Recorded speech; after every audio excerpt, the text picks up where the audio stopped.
Di sini Kemal, dan selamat datang di video ke-6 saya.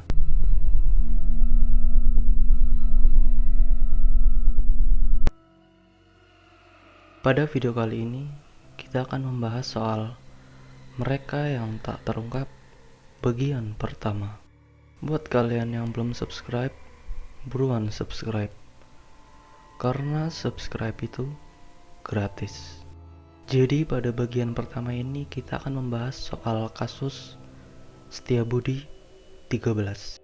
Pada tahun 1981 silam, ada dua orang satpam PT Garuda Motor yang menemukan dua kotak kardus misterius di trotoar Jalan Sudirman, Jakarta, atau tempatnya di persimpangan Jalan Setiabudi, Jakarta Selatan.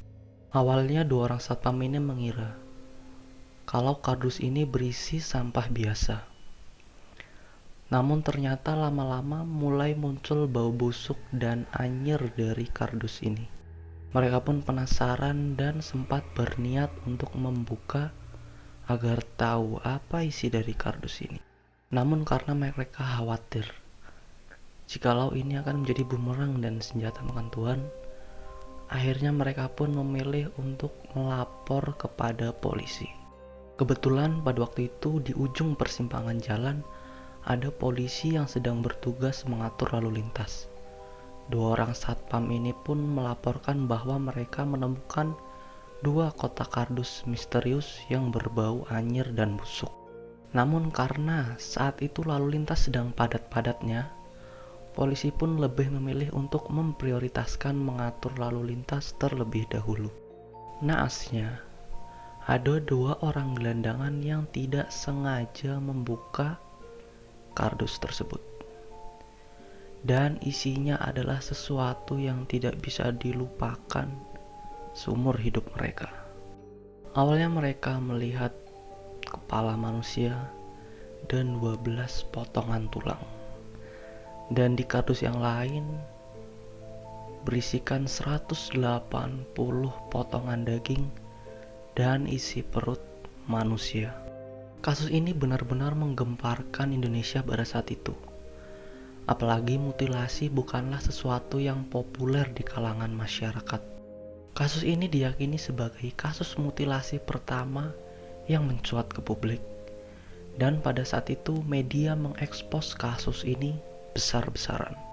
Kasus ini dikenal dengan mutilasi Setiabudi 1981 atau Pesona 13 atau Setiabudi 13. Kasus ini dikenal dengan mutilasi Setiabudi 1981 atau Pesona 13 atau Setiabudi 13. Setiabudi bukanlah nama dari si korban, melainkan Setiabudi merupakan interpretasi dari tempat ditemukannya dua kardus yang berisikan potongan tubuh manusia.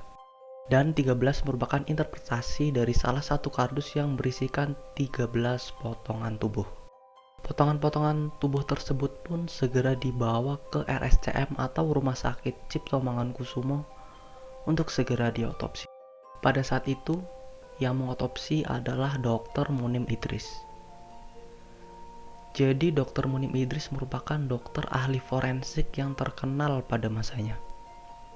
Ia kerap menangani kasus-kasus besar, mulai dari kasus kematian Marsina hingga kasus kematian Munir. Ia pun mengabadikan segala kasus yang tak terungkap ke dalam bukunya yang berjudul Indonesia X-File. 6 tahun silam, ia juga pernah diundang ke acara Mata Najwa untuk memberikan kesaksian terhadap kasus-kasus yang pernah ditanganinya. Berdasarkan sepak terjangnya, tentunya kecakapan Dr. Munim Idris dalam menangani kasus tidak perlu diragukan lagi.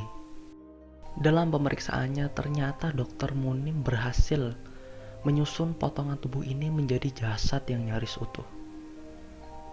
Ada beberapa bagian tubuh yang hilang seperti anus, pankreas, dan kandung kemih. Dr. Munim juga menyimpulkan bahwa setidaknya korban berusia antara 18 hingga 21 tahun, berjenis kelamin laki-laki, berbadan tegap dengan tinggi 165 cm.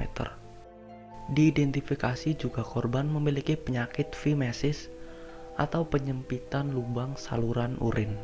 Dr. Munim juga memiliki dugaan sementara, yakni paling tidak korban dimutilasi sekitar tanggal 21 November hingga sehari berikutnya. Yang menjadi perhatian Dr. Munim adalah potongan tubuh si korban ini terkesan dipotong dengan sangat rapi, apalagi tulangnya itu dikerat dagingnya dengan sangat bersih. Jadi bisa disimpulkan bahwa pembunuhan ini bukan dilakukan oleh orang biasa. Sebagai gambaran, untuk tim forensik profesional saja paling tidak membutuhkan 2 jam untuk sekedar membedah mayat. Sedangkan pada kasus ini bisa diperkirakan bahwa pelaku hanya membutuhkan 3-4 jam dalam melancarkan aksinya.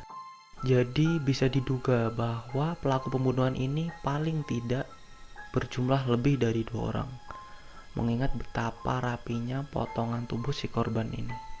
Anehnya, segala potongan tubuh korban yang bersifat untuk identifikasi itu terkesan masih utuh dan tidak diapa-apakan.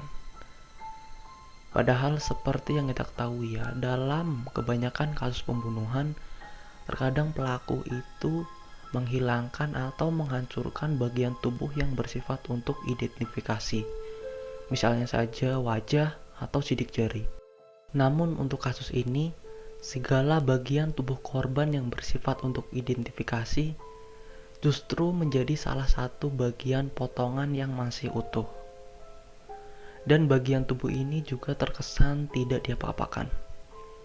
Untuk ukuran kasus mutilasi, ini sangat aneh. Meski sangat aneh dan memang sulit memahami motivasi si pelaku dalam melakukan pembunuhan ini, namun potongan-potongan tubuh itu menjadi berarti bagi kepolisian. Karena itu memudahkan pihak kepolisian dalam menerka identitas si korban. Pihak dari kepolisian pun segera merilis sketsa wajah dan sidik jari si korban. Dan pihak kepolisian juga menyebarkan seluas-luasnya untuk mendapatkan informasi siapakah korban ini. Yang menjadi sangat aneh adalah ketika sketsa wajah dan sidik jari berhasil ditemukan, namun tidak pernah ada informasi yang masuk, terutama mengenai identitas si korban. Tidak pernah ada keluarga, rekan, atau orang yang minimal mengenal korban ini. Hingga 39 tahun berlalu, tidak pernah ada yang tahu siapa pelakunya, apa motifnya, dan siapakah sebenarnya potongan jasad ini. Jangan lupa like, komen, subscribe, dan follow aku di Instagram di @kemalzik untuk terus mendukung channel ini untuk mengungkap misteri yang masih terselubung di dunia ini.